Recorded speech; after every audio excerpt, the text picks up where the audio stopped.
Sa makausapa maayong adlaw na usab ka natong tanan mga ka-Morning Star no, mula Luzon, Visayas ug Mindanao hangtod asa maabot ang atong pag-broadcast ning takna sa Kamuntagon ug ning Pizza January 1 base sa Gregorian calendar.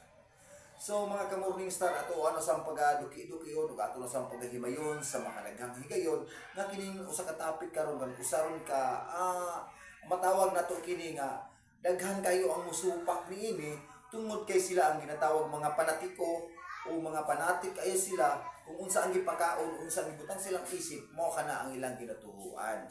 So mga ka-Morning Star no, ato ang paghahisgutan karon ang gitawag nato Christmas celebration. Unsa ba gayud ka matuod ang gitawag nato Christmas celebration nga kini daghan kayo ang mga tao sa kalibutan nga nakigsandulot niini tungod kay sila napatuo dili po nato sila mamahay tungod kay sila napatuo na ilan o nalimbungan sa mga relihiyon sa atong kalibutan karon na naghatod sa mga piki nga pagtulunan o sa social media pa mga fake news. So daghan ang mga nahisalaag sa gitawag nato fake news o mga bakak nga mga pagtulunan sa termino pa nato karon. Unsa kana mga ka-Morning Star? Ang pagsaulog sa Disyembre 25, usa kuno kini kadakong adlaw alang sa mga Kristiyano tungod kay kini mao ang adlaw nga natawo ang ato ang manunubos o ang atong manluluwas. So tinuod ba kini mga ka-Morning Star? Dili gitaon lalim nga kung kita sama sa kung kinaingon na sama kita sa usa ka tawo nga gipanganga gihungit ang nagtuta og cake ang gikaon nato dapat hugaw dai sa tao ang gihungit sa to asama lang ang ato ang pag-iisip ug ato mentality kung kita nakasayod na sa kamaturan apan wala nato ni siya gidawat o gidawat man dili pag gayud mao. So yun na ang nahitabo sa mentality sa tao sa kalibutan halos karon siguro mga 90% sa kalibutan na patuo ngayon na ang kamaturan. So like I said mga ka-Morning Star no, na ang December 25 usa ka dakong bakak na mao na ang ginatawag nga adlaw na tawhan sa manluluwas o savior sa kalibutan.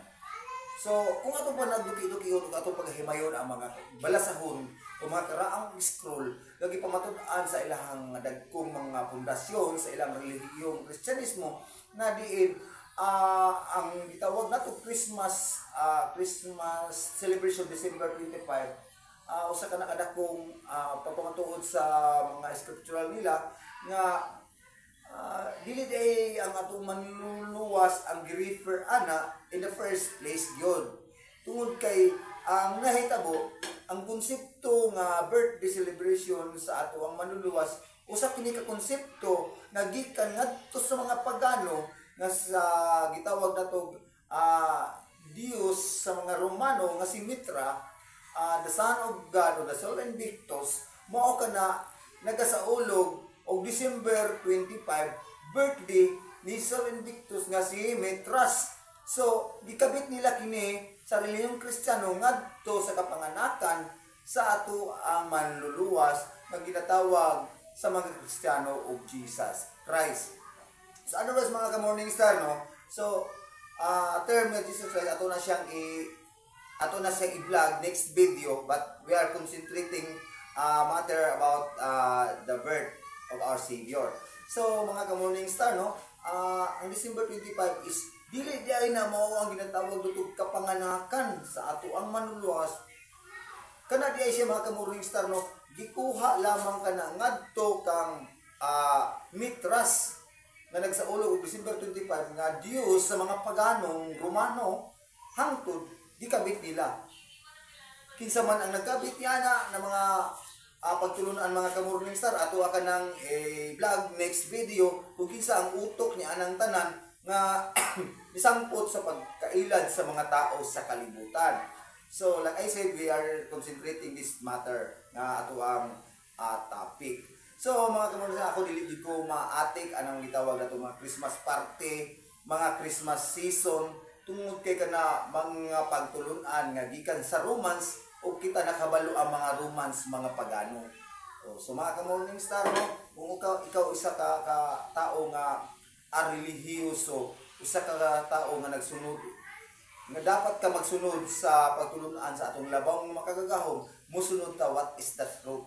Dili ta mo tuma mo tuo sa gitawag natong ana mo ni kitudlo sa mga. So nagitudlo based pod sa adunay mga pamatuod. Kaya kung wala ko yung mga pamatuod, ang gitawag na hearsay, pagbutang-butang o pagtumutumo. So ang mga nagtudlo kanila, aduna sa mga pagpamatuod.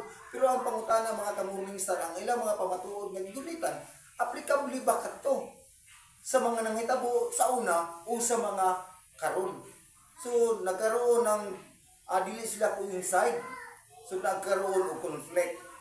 So mabasa man na nga adunay pagkatao sa atong Bisaya, wala anon siya nakasulti anon. Oh, anon walay nakahibalo.